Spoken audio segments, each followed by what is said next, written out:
And I'm starting to get really nervous because for a long time, no one says anything. It's just completely silent. And then one of the professors starts to speak and he says, "Your work gives me a feeling of joy." Joy? I wanted to be a designer because I wanted to solve real problems. Joy is nice, I guess, but it's kind of light, not substantial. I asked the professors, how do things make us feel joy? How do tangible things make us feel intangible joy? They hemmed and hawed and gestured a lot with their hands. They just do, they said.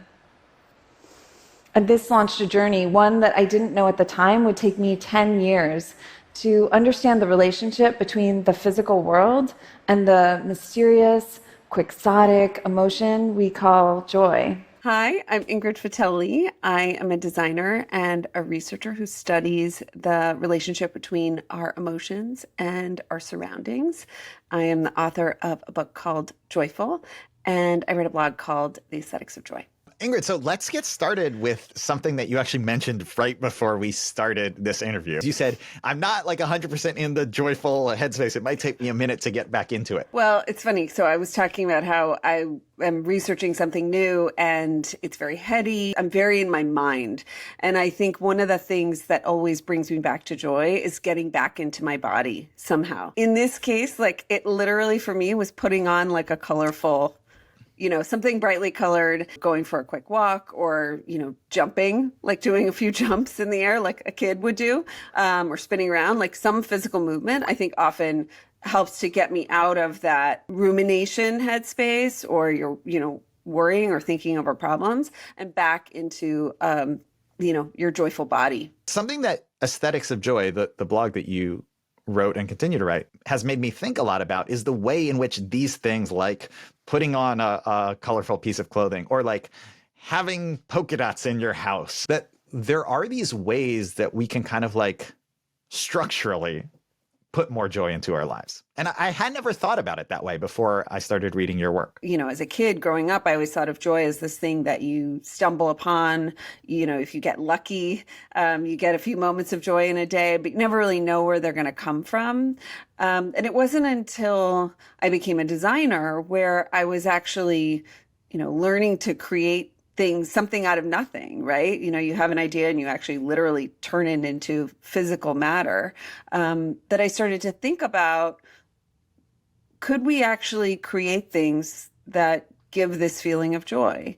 And if we could, wouldn't that be amazing? Because it would take some of the pressure off having to do it for ourselves. If we can put more of it on our surroundings, then we have these repeatable chances to experience joy in our daily lives. Before we go too much further, I think maybe we should just go back to square one and say, what is joy? We often use the words joy and happiness interchangeably. There are so many words in our culture that we use for positive emotions, and yet they kind of all get mixed up. And I think for me, it's most helpful to define joy in relationship to happiness, because those are the two that I think get most conflated. So when psychologists use the word joy, what they generally mean is an intense momentary experience of positive emotion. And this is something that we can measure through direct physical expressions, things like smiling and laughter, feeling of wanting to jump up and down. You watch a kid and if they're in a moment of joy,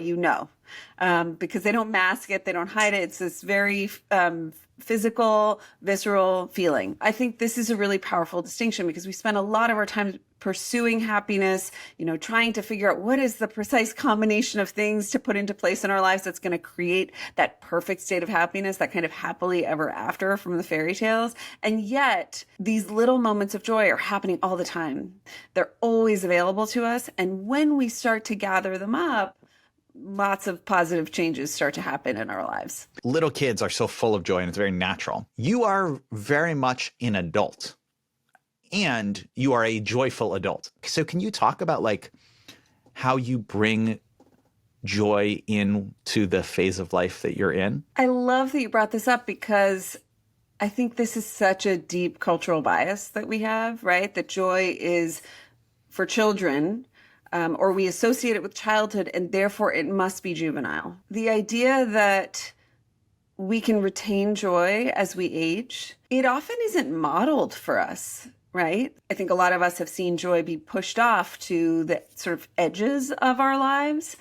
And so to me, it's less about, how do I bring joy into this phase of life, but how do I remember that that's actually my natural state? It feels like a lot of this comes from being a designer and you having a background in design. So kind of seeing how joy is created through curves or through a window that's an unexpected shape, or through color, or through the design of an interaction or an event. I think of that as like a nuanced, sophisticated view of joy. That's not just like kids love bubbles, and that's great. But I think you kind of think about, but why? What is it about bubbles that we love? For a lot of us, when we think, oh, we're going to make something joyful, we think about what is joyful, and then we just do that. So it's like, oh, kindergartners are joyful. Okay, we're just going to put brightly colored beanbags everywhere, and we're just going to, put Legos everywhere and bubbles, and that's just going to make it joyful. And you're right, as part of my work, what I was trying to understand was, what makes these things specifically joyful? And it's understanding that there are sensorial qualities to those joyful things that are repeatable, that we can find throughout cultures all over the planet. So things like bright color, round shapes, a sense of abundance and multiplicity, a feeling of lightness or elevation, repeating patterns. And it's that level of abstraction of being able to understand what is the essence that's actually making this joyful from a neuroscientific perspective that allows us to then say, okay, well, what's really doing the work of creating the joy is the repetition. It's the repetition of the circular shape. And those two things together are what's creating that feeling of joy. And so we can apply that idea somewhere else, and it doesn't necessarily have to feel. Let's do a quick exercise. What are 3 things in the last week that have given you joy? They're pretty mundane, but I think that's the nature of it, right? Is often we're finding joy in these like really mundane things. The first is, so my son has not been wanting to go to school. Maybe I'm a little bit too get your shoes on, let's go in the mornings. I'm not in the joy mindset. So he started playing a different artist every morning in the car, a different artist from, my childhood, my growing up. And that's been so, just watching him get so excited for what is the artist of the day and what we're going to pick, that has been a really joyful thing for me. Oh, I love that. Yeah. So maybe that one's not That's joyful even just to hear about secondhand. Yeah. It's like, oh, we can take this thing that we've settled into this kind of slump around, and we can actually turn that into something that's joyful. The second is just the sun coming out. It has been really gloomy, and we've had a couple of sunny days, and it has just been giving me so much life. And the third is I've been planting. And so I've been back in the garden. Just really great feeling to be out in the sunshine, hands in the dirt. It's also interesting to note that just remembering and listing those 3, I started smiling, you started smiling. There was kind of this second wave of joy of just remembering and re-experiencing a joyful thing. Absolutely. Recounting joyful moments is one of the ways to extend and deepen our experiences of joy. And so telling someone about it, a lot of us are taught to sort of downplay our joy, either because we're afraid of seeming like we're bragging, we're afraid of seeming like we're silly or frivolous because we're sort of in this very cheerful, joyful state. So sometimes it can be helpful to overexpress because our brains are sort of reading our bodily state. And when we do a happy dance, when we get a good email or, something like that, it sort of sends that biofeedback that you're in a joyful state, and it tends to sort of reinforce that idea of an upward spiral where you're looking now for more joy and you're more attuned to it. I love that. I love that. And I'm going to deliberately overemphasize how much I love that as a thing.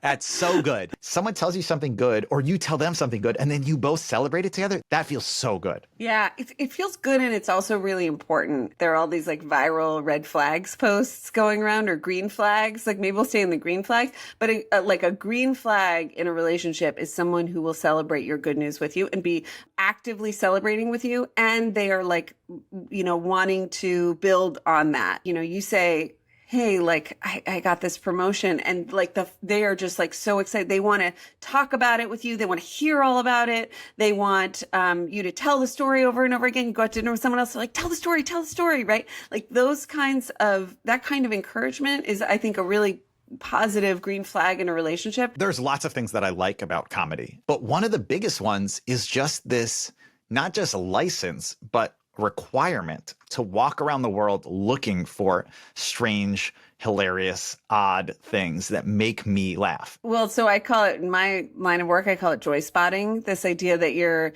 attuning your senses to what's joyful in your surroundings, and you're picking that stuff up. You're sort of collecting it, but you become kind of like this joy or humor collector because you know you have a responsibility to pass it on. Like that's what you signed on for, is to pass that on and to help other people laugh. And so you're looking for those things with a very generous eye, right? It doesn't necessarily have to be something that is big or momentous. It can be literally like, I saw this car and it was your favorite color.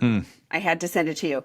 Yeah. They can be very, very trivial, but I think we forget, what's great about joy and humor as well is that they're just such great excuses to connect. What would you say to a person who is listening and they are saying, I got nothing? It is hard to find joy. I do an exercise in my talks where I ask people to close their eyes and I give them prompts to sort of think of something that might have brought them joy recently. And every talk, I often get people come up to me at the end and say, I got nothing. And should I be worried about that, right? It's not that there's anything wrong with you if you can't come up with something, right? We go through seasons of life where joy is hard to find. But we also sometimes fall out of the habit of it because we went through something hard and we've forgotten to put joy back into our lives, or we've forgotten that we're entitled to joy. And we know that everything that gives us joy, we will lose eventually. So if you've experienced that loss, you may struggle to find it. And to me, the simplest thing is just starting this practice of joy spotting or noticing joy around you, or trying to pay attention when it just comes over you. Catch yourself smiling, right? Be the observer who catches yourself smiling or catches yourself laughing, and notice what's happening in those circumstances. And then you can start to work on creating more of those moments. Joy is in there, and it is your natural state. There is a piece of you that still remembers it. And it will feel very familiar when it starts to come back. Is there some part of the fleetingness that is also what makes it special? I'm really glad you asked this because it gets at the evolutionary purpose of joy. So we often think of joy as just this nice thing that we have and doesn't really have a purpose. And, for many decades in psychology, that was sort of how it was treated because there really wasn't a ton of interest in positive emotions. And so positive emotions were just kind of like this extra, and everything was focused on the pathologies, right? On the mental illness and how do we, remedy mental illness. And no one was really thinking about joy. It was just a thing that was like this evolutionary nice to have. And then when psychologists started to dig into it, they realized that nothing is universal in human nature without a purpose. Joy is one of those 7 universal emotions that is consistent in all humans. Then why do we have it? And the sort of consensus that emerged is that joy evolved to move us toward things that would be beneficial for our survival and the thriving of the species, right? And so when we see things that bring us joy, they are signs of what can help us thrive. In my personal experience, often people who are doing the on-the-ground work to address some of the most serious, least joyful problems are really joyful themselves. And I don't think that they see it as a contradiction. Yeah, that makes sense. And maybe what we're really feeling when we feel joy, when we feel guilty about joy, is actually it's guilt about our inaction or our sense of detachment from the problem, and not necessarily actually the joy. Really, this idea that joy can thrive even in the most unexpected places, because these are places that experience extreme hardship. And yet joy can be alive and well in those places. What are some of the things that you've found have most resonated with people and people have been able to put into place in their own life to bring some more joy into it? That's a big question. Okay. One thing that seems to immediately resonate with people is color. This idea that having more color in our surroundings can create joy in a repeatable way, I think really tends to click for people, especially because, many of us are working in offices that are gray and beige. We come home to homes that are kind of white and beige, and that, these neutrals have sort of taken hold and we don't really know why they've taken hold. And I think people go and they're like, yeah, why don't I have more color in my life? And then they put a little into their homes, they paint a couple walls or they buy something colorful and they bring it home, and like, even if it's like a colorful coffee mug, it's like something so small and simple, or they start wearing more color. And that was my hope for the book, that people would start to look at their surroundings in a different way. Of course, I'm also really excited when people who are involved in spaces in the community start to look at their spaces in a different way. Teachers, when they start to look at the school environment, create more joy in the school building, or, the crosswalks or the playground, or, the areas around the school. If you were to say, like, describe joy, all of the examples that I would have given you, you said, give me 20 examples of joy. I would have given you individual, or maybe at most family and friend examples. I would have thought of it in a much more individual way before I read your book. Right.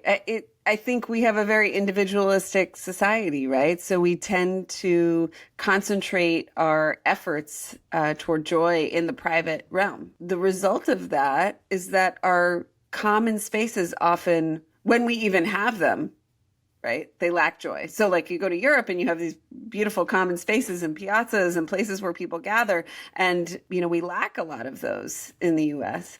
But even when we do have them, they tend to be focused on commercialism and economic activity rather than on the creation of joy. And so viewing those spaces through the lens of joy, I think we can suddenly see what's missing. So I'm all for the reintroduction or reinfusion of joy into our public spaces, because I think it's part of what we're trying to achieve in terms of reinvigorating our communal rituals and our communal life. You are the author of a book called Joyful. You run courses for people about finding joy, about decorating with joy, about living with joy.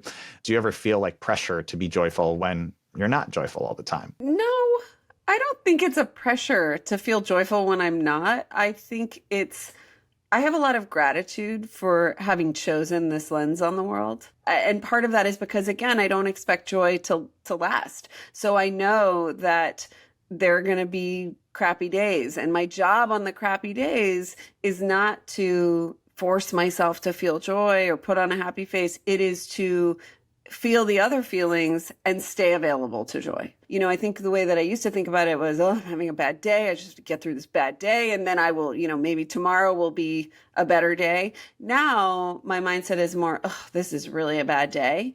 And there might be one joyful thing in this day.